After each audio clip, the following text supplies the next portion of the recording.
We're here to solve this Cross the Tapa by Chris Green. Like the other puzzles you might have gotten through this week, the borders are a key place to start in this style, particularly where you have clues that can't sit. For instance, a 1-3 can't sit in a corner, or a 1-5 or a 7 clue can't be on an edge. There's just not enough cells in a Tapa sense to put those there. You can mark a set of those around the whole grid, but really the other thing is I look through the different row and column clues on the edges. This 1-1-1 clue stands out to me, in part because it doesn't map to any of the givens on this edge, so it really has to be in these asterisk clue spaces. And if it were in this asterisk with another clue to its left, there wouldn't actually be enough room for it. So one of the break-in points for this puzzle, maybe the only easy break-in point for this puzzle, is to recognize that one of these two cells is the 1-1-1.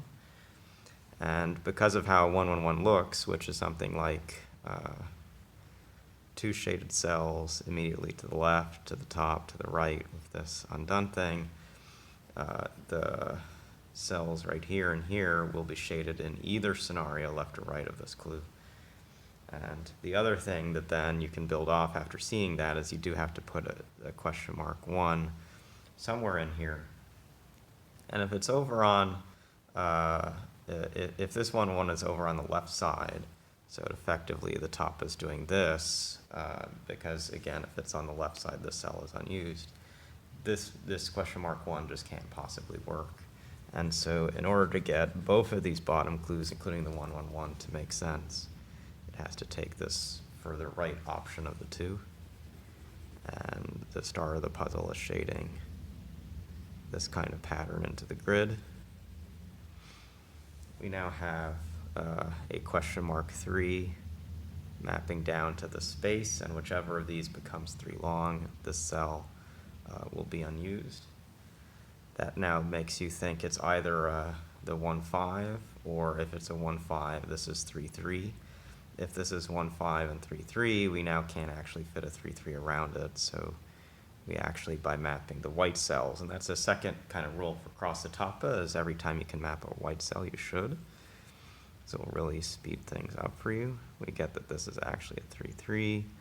The 1-5 will look something like this, and we don't know which of these cells is shaded yet.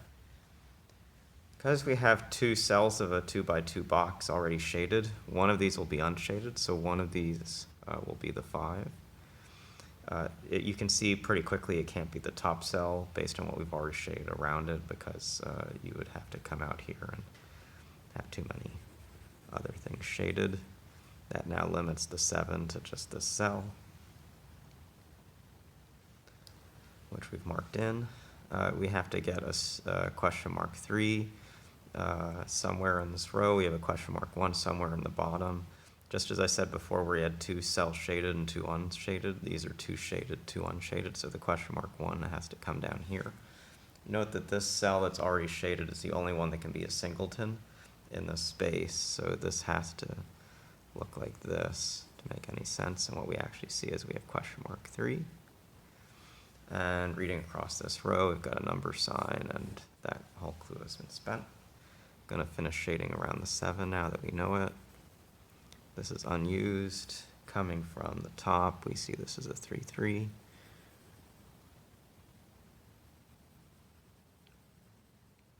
These are then unused. Coming from the bottom, I actually don't know specifically that this is the 1-1-1 from this clue, but over here I do know this is the 7. That means that there is still a 5 in one of these spots. In either of the options, these get shaded. But now as I look to the top, the 5 clue can't be in a column where it's not going to exist. So the 1-5 is what sits here, and a 5 sits there. We have another unused cell in one of these. We have a 1-5 up on this space. 1-5, we didn't mark this at the start, but it can't be on an edge, so this cell is shaded. That now makes this unused. It also means that this is the 1-5. This column is now finished, so every remaining cell can't be white. It has to be shaded. Around this 1-5, this cell will always be shaded, and this cell will always be unused. Can now think a little more about the space that's coming in here, or sort of come across. Let's sort of try to map some of the singletons we know. We have to get a 7 somewhere in this space, so that's a thing to keep in mind. Be a little tricky. We actually, when we had the 1, 5, and 7 here, we had finished this row out, so that looks like the next thing I was meant to log into the grid, which now gives me the exact location for this 7. And we spent these rows. This cell is unused, but it doesn't have an easy clue to grab for it yet. We have a question mark 1 that's going to be over here. This is 2 unknown clue. We have a 1, and then we have 2 other shaded regions to actually leave just 2 digits. Those have to connect, so this will be a 1, 5. That makes this unused. It makes this unused, which shades here. This column that we now marked in gets a 3, 3 next. This row, which we just shaded, gets a 3, 3 next. And so in this style, another thing to keep attention to is every time you get another identified white cell is either look left or look up to see if there's a way you can use that information. So here, for instance, looking up, I know I have 2 groups, so I'm going to have a breakage here actually shaded around this. So this is my question mark 1.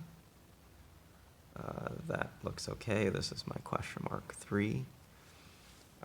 If this needs to get 3 shaded, if this is taken or not, this one is unused.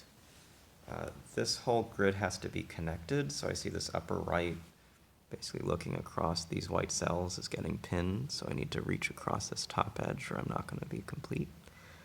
That will leave a 1, 5, which ends this space.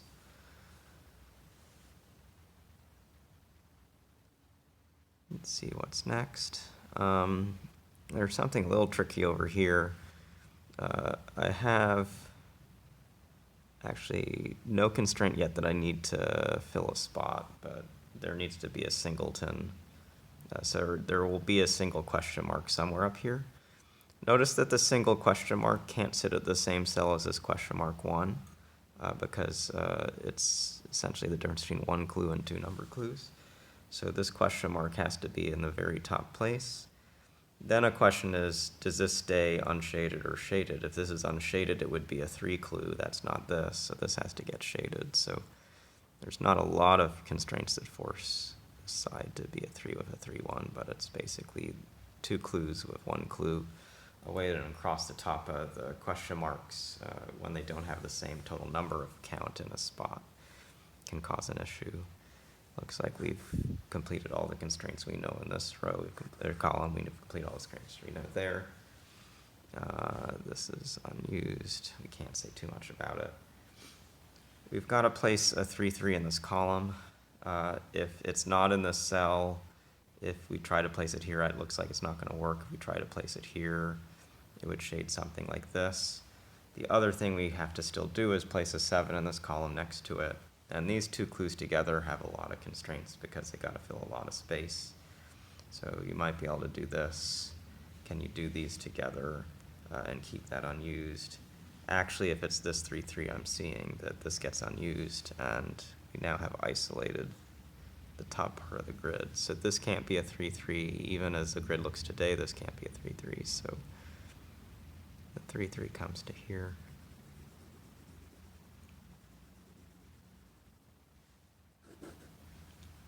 There's not going to be enough room to get another 1, 1 and that. So let's just say these map to those clues, and this is fully spent. This is fully spent. We still need to get a question mark 1 here. This 1, 3, this 1, 3, these look like they're going to take more effort. So we have a 1, 3 somewhere in these 2 cells. We need to have a 1, 3 along this top edge, somewhere from this clue. But we also have, and let's just make sure we've used all of the bottom. So we had the concept of a question mark 1 before. in either scenario, the cell isn't taken, and the cell is shaded. And a reason behind that is if this is not taken, then you shade over to here, and again, we can't get a question mark 1 to work. And so I hadn't done this earlier, but it looks like having missed this lower left corner, I miss a critical way we can use this column, which is to mark these 2 spots. Particularly the 7 up here is going to be helpful. What it really does is limits where this 1, 3 can go. It's not going to be able to go here. It could go here, but then it's not going to leave room for another clue, so that there are 3 total clues. 1, 2, 3. Looks like this.